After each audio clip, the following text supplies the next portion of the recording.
Olá, boa noite. Eu sou Carlos Eduardo Cunha e começa agora esta edição do Jornal da Justiça, quinta-feira, 14 de março. O plenário do Supremo Tribunal Federal retoma julgamento de ações da chamada Pauta Verde e determina que a União e órgãos federais competentes apresentem plano de ação para a prevenção do desmatamento na Amazônia. Este é um dos destaques de hoje e você acompanha também nesta edição.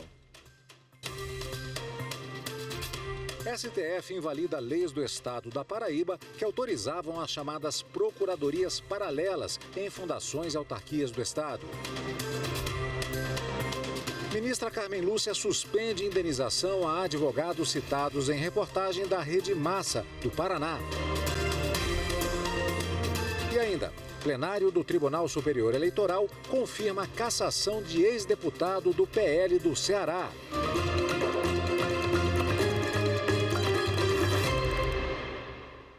O Supremo Tribunal Federal determinou o cumprimento de um plano de ação para a prevenção do desmatamento na Amazônia. A decisão foi tomada no julgamento do chamado Pacote Verde. Marta Ferreira tem mais informações. Duas das ações são de relatoria da ministra Carmen Lúcia. Em 2022, quando o julgamento foi iniciado, a ministra Carmen Lúcia havia votado no sentido de reconhecer a violação massiva de direitos fundamentais quanto ao desmatamento ilegal da floresta amazônica. Agora, a ministra reformulou alguns pontos do voto, porque houve mudanças no cenário da época em que as ações foram ajuizadas, mas reconhecendo ainda o estado de coisas inconstitucional em processo de reconstitucionalização. Assim, a ministra Carmen Lúcia votou no sentido de que a União e os órgãos federais competentes apresentem plano de ação para a prevenção e controle do desmatamento na Amazônia Legal, o PPCDAM, que a data para providências e redução do desmatamento na Amazônia Legal em 80% seja até 2027 e em 100% até 2030. Que o desmatamento ilegal em terras indígenas seja reduzido a zero até 2030 e que o Conselho Nacional de Justiça acompanhe as medidas de execução. O ministro Flávio Dino sugeriu ainda a abertura de crédito extraordinário no exercício financeiro de 2024 para assegurar a continuidade das ações governamentais e a notificação do Congresso Nacional quanto ao que foi decidido pela Corte. Assim como Flávio Dino, os ministros Luiz Roberto Barroso, Dias Toffoli, Gilmar Mendes, André Mendonça, Nunes Marques, Alexandre de Moraes e Cristiano Zanin divergiram da relatora quanto à questão do não reconhecimento do estado de coisas inconstitucional. O primeiro ponto que eu acho que é fundamental discussão é o reconhecimento do estado de coisas inconstitucional. A eminente relatora Carmen Lúcia reconheceu o estado de coisas inconstitucional. O eminente ministro André Mendonça não reconheceu. O eminente ministro Flávio Dino reconheceu a existência de um processo de reconstitucionalização. Aqui eu peço vênia para acompanhar o eminente ministro André Mendonça e não reconhecer a existência de um estado inconstitucional de coisas. E eu também vou pedir vênia que a eminente relatora, a ministra Carmen Lúcia, no sentido da declaração do estado inconstitucional de coisas. Entendo que, se a situação tivesse permanecido, nós estaríamos efetivamente, como descrito detalhadamente no voto da eminente ministra relatora, no estado inconstitucional. Agora, a partir do momento em que condutas governamentais são praticadas, mesmo que possamos entender, ainda não de maneira suficiente para resolver o problema, mas houve uma inflexão governamental do Poder Executivo no sentido de estancar a boiada e, a partir disso, como era dito por um ex-ministro do Meio Ambiente, e, a partir disso, começar a tratar o meio ambiente com a seriedade necessária. Os ministros Luiz Fux e Edson Fachin acompanharam integralmente o voto da relatora. Não tenho dúvida de que há uma violação generalizada dos deveres da proteção da Amazônia Legal e minudento isso no voto que trago à colação, mas foi ainda melhor minudentadas essas circunstâncias no brilhante voto de Sua Excelência, da ministra Carmen Lúcia. Por isso, apesar das alegações de defesa dos atos governamentais a partir de 2019, compreendo data vênia, que não se logrou êxito em rebater a afirmação das partes autoras no sentido de registrar demonstrado a superação completa do desmantelamento da política pública de combate ao desmatamento da Amazônia Legal. Eis que, nos últimos anos, se comprova, se não aumento progressivo, mas mantém-se índices que se aproximam do período vivido há 15 anos, além de, evidentemente, em quadro mais grave, ter sido descumprida a meta de redução de emissão de carbono fixada pela Política Nacional sobre Mudança do Clima. Assim, o plenário, então, determinou a elaboração de um plano de ação para a prevenção do desmatamento, divergindo apenas no reconhecimento do estado de coisas inconstitucional. Eu proclamo o resultado. O tribunal, penso que por unanimidade, julgou procedente, em parte, o pedido. E, por maioria, não declarou o estado de coisas inconstitucional, reconhecendo, por sua vez, a existência de um processo de reconstitucionalização ainda não concluído em matéria de proteção ao meio ambiente ecologicamente equilibrado no bioma amazônico. Em adição acolhida pela eminente relatora, o tribunal determinou também a abertura de créditos extraordinários com vedação de contingenciamento orçamentário, bem como a notificação do Congresso Nacional sobre essa decisão.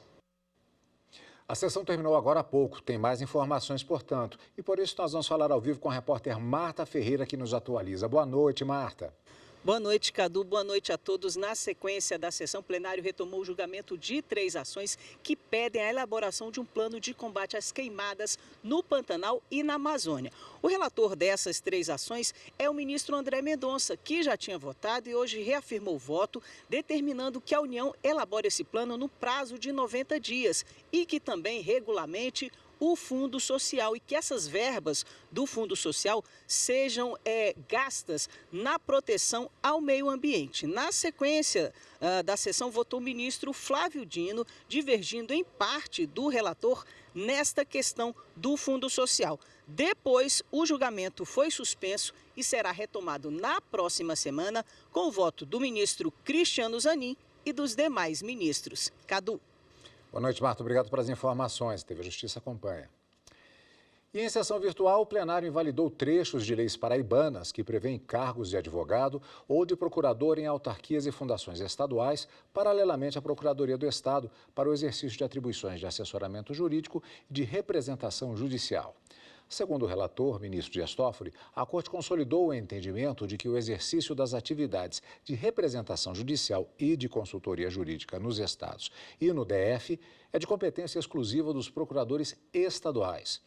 Ele apontou ainda que trechos das leis paraibanas ampliam consideravelmente as atribuições originalmente conferidas à assessoria jurídica dos órgãos, prevendo que os advogados tenham atribuições de representação judicial e extrajudicial. Em razão da segurança jurídica e da necessidade de alteração da estrutura administrativa da Procuradoria-Geral da Paraíba, o plenário, por maioria, entendeu que a decisão vai produzir seus efeitos a partir de 24 meses da data da publicação da ata de julgamento. A ministra Carmen Lúcia, do Supremo, suspendeu uma decisão que condenou a Rede Massa de televisão no Paraná a indenizar 2 advogados citados em reportagem sobre a prisão em flagrante deles. Os detalhes com o repórter Pablo Lemos. A ministra Carmen Lúcia avaliou que a decisão da Justiça do Paraná violou o entendimento da Suprema Corte sobre liberdade de imprensa e direito à informação. De acordo com o processo, em 2020, a emissora teria noticiado que um ex-participante de reality show foi preso depois de se envolver em um acidente de trânsito. Dias após, a TV ainda teria exibido uma reportagem da prisão de uma testemunha e dos advogados dela por suposto crime de extorsão. Eles teriam exigido vantagem financeira para o ex-participante em troca da não divulgação das imagens do episódio. Em primeiro grau, a emissora foi condenada a indenizar os advogados em R$20 mil cada. A alegação foi de que houve abuso do direito de informação contra a honra e a moral deles, por atribuição de fatos que depois não foram confirmados. Em análise preliminar aqui no STF, Carmen Lúcia verificou que não houve imprudência ou irresponsabilidade na divulgação dos acontecimentos, porque o delegado do caso declarou a existência de elementos convincentes. A seguir, TSE confirma a cassação do ex-deputado delegado Cavalcante do PL do Ceará. Nós voltamos já.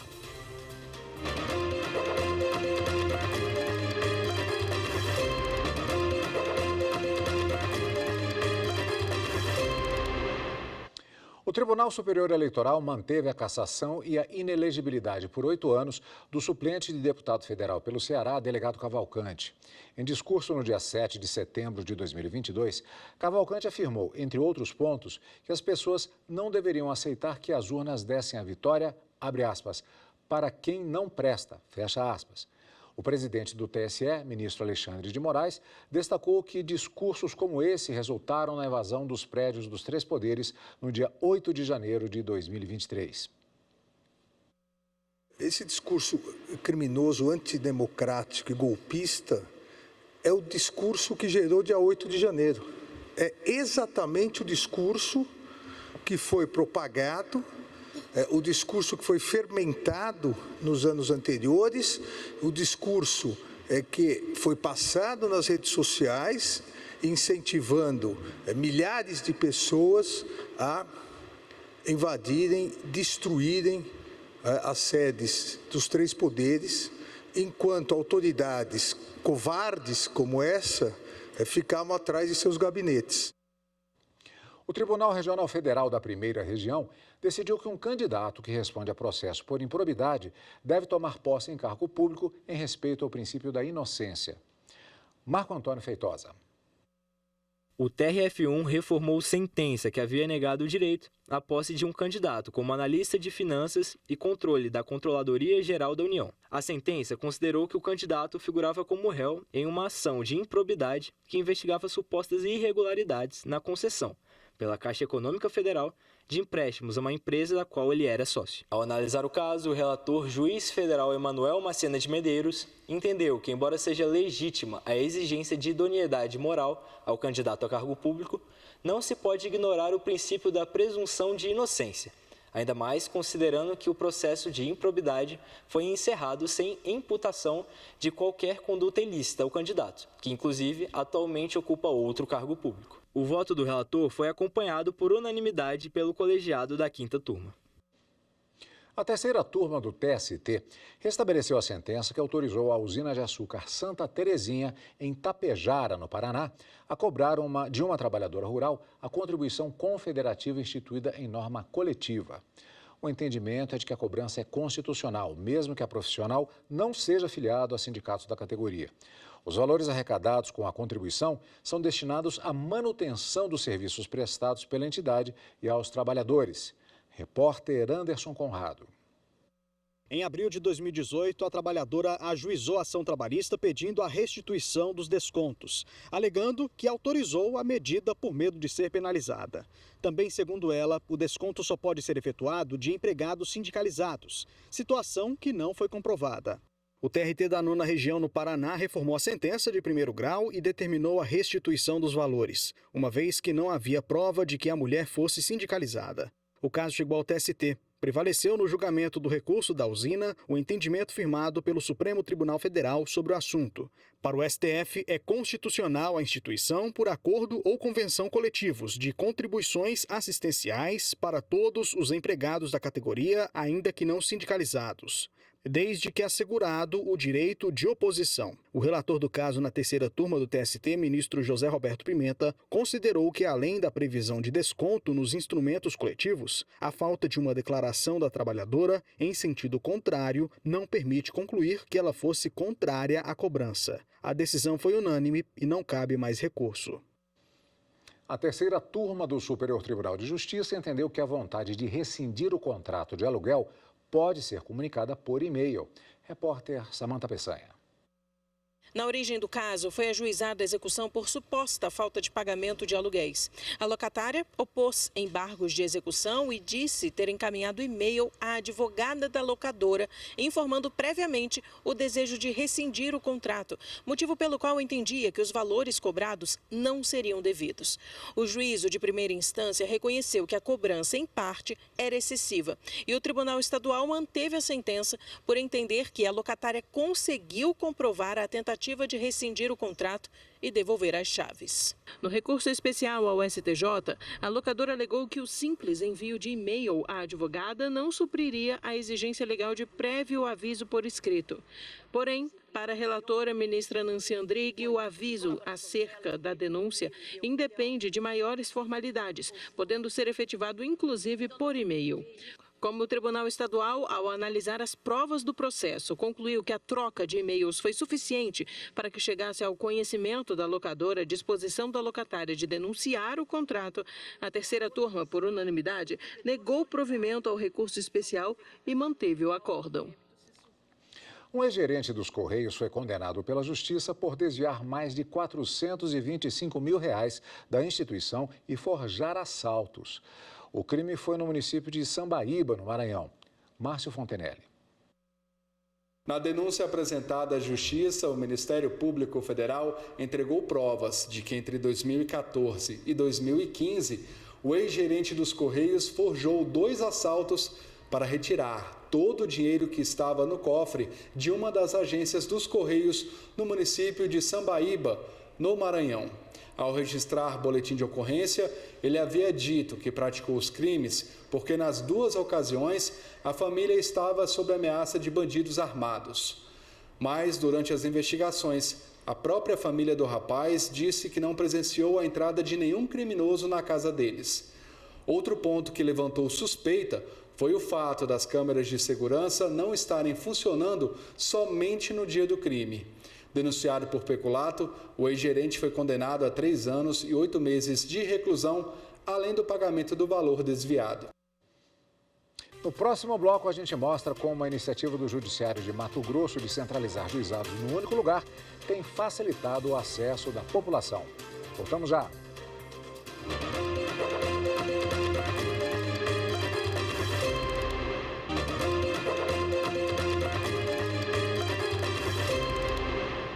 Com o objetivo de facilitar o acesso à justiça de forma mais simplificada e econômica, o Poder Judiciário de Mato Grosso decidiu concentrar todos os juizados especiais de Cuiabá e de Várzea Grande em locais únicos, considerando a realidade de cada uma das cidades. Veja na reportagem de Fernanda Fernandes.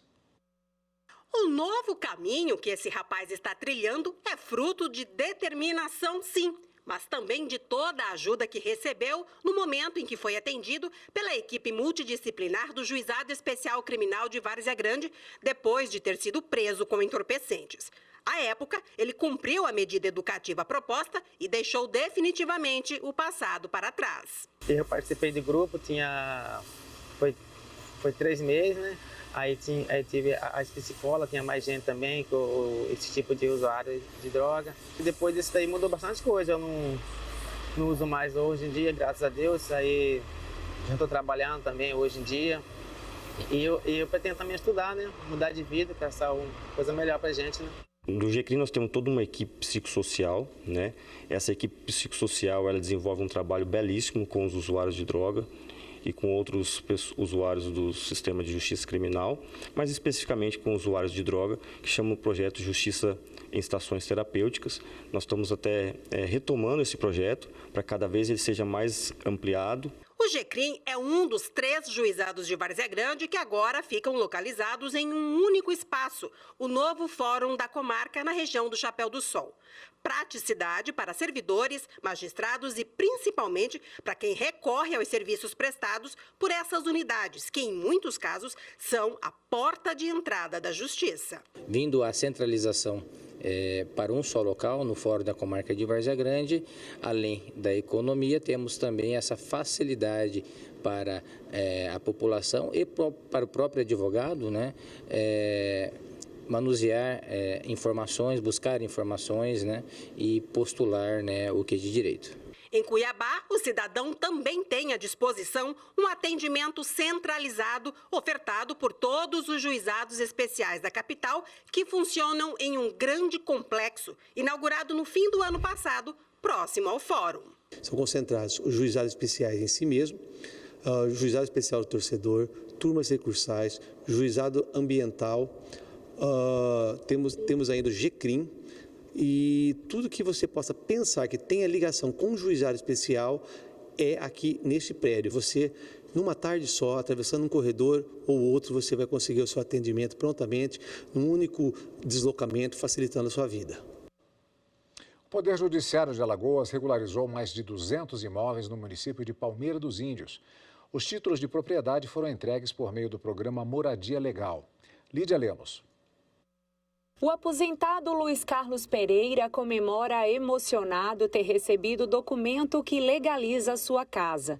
Deficiente visual, ele afirma que esse imóvel é a única herança deixada pela sua mãe e que ficará para seus 4 filhos. Esse documento aqui é tudo, certo? Tudo, que eu sei que futuramente, se eu partir desse mundo, eles não vão ficar na rua, não. Eles não vão ficar na rua, não. Eles têm onde morar. E ninguém vai vir querer tirar, não. Não vão tirar meus filhos de casa, não. Durante a entrega em Palmeira dos Índios, o Moradia Legal beneficiou 271 famílias de baixa renda, com a entrega do título de propriedade de seus imóveis. Esse programa ele é fantástico. A gente está podendo dar um título de uma propriedade, de uma casa, a muitas das pessoas que, inclusive, jamais pensariam em ter uma casa própria. Isso é fantástico, isso é muito importante. Estou muito feliz representando hoje o Poder Judiciário. O programa de regularização fundiária do Poder Judiciário de Alagoas está na sua 6ª edição e conta com a parceria da Associação dos Notários e Registradores, a ANOREG, e as prefeituras municipais conveniadas.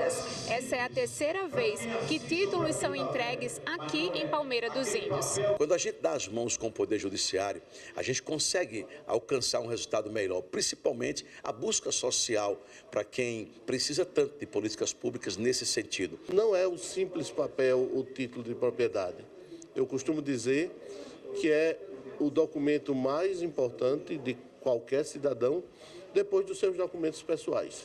Maria de Lourdes Oliveira, de 62 anos, também celebra ter o documento da casa, que ela comprou há 24 anos e não teve condição financeira de registrar. Tive problema de saúde e tive que parar de trabalhar, mas agora estou muito feliz por estar realizada. Acabei de me aposentar, só está com 2 meses, né? Estou aposentada, mas graças a Deus estou muito feliz por essa graça, essa conquista, né? A Justiça do Trabalho na Bahia inaugurou a Ouvidoria da Mulher, um canal de apoio para mulheres em situação de violência de gênero, assédio moral e sexual. Repórter Carolina Vasco. A ouvidora da mulher empossada hoje, desembargadora Viviane Leite, exercerá a função até 2025 e ficará responsável por atender de maneira mais reservada mulheres que passem por situações de assédio e violação de outros direitos. A minha intenção é de procurar atendê-las pessoalmente, principalmente naquelas denúncias de maior gravidade, que tenham uma sensibilidade maior, em que a própria denunciante se sinta mais exposta. Temos que nos estruturar para estar cada dia mais abertos, mais atentos, mais alertas para estas questões que afligem a mulher na nossa sociedade e que repercutem, obviamente, aqui dentro da Justiça do Trabalho, do Poder Judiciário, não é? Então, a ouvidoria é este canal, são estes ouvidos do tribunal para ouvir os gritos de socorro, muitas vezes, de mulheres que no seu dia a dia, no seu trabalho, ou eventualmente em outros ambientes, sofrem qualquer tipo de violência, de violação. O ouvidor Luiz Tadeu Vieira relembra que a ouvidoria do Regional, inaugurada há 20 anos, também começou com uma mulher. Efetivamente, a primeira ouvidora foi uma mulher. Eu fui o vice-ouvidor na época. E hoje eu tive o prazer de, como ouvidor, implantar a Ouvidoria da Mulher, que é um canal essencial, importantíssimo. O Dr. Jefferson foi muito feliz em escolher a doutora Viviane, que é uma pessoa, como todos sabem, de muita garra.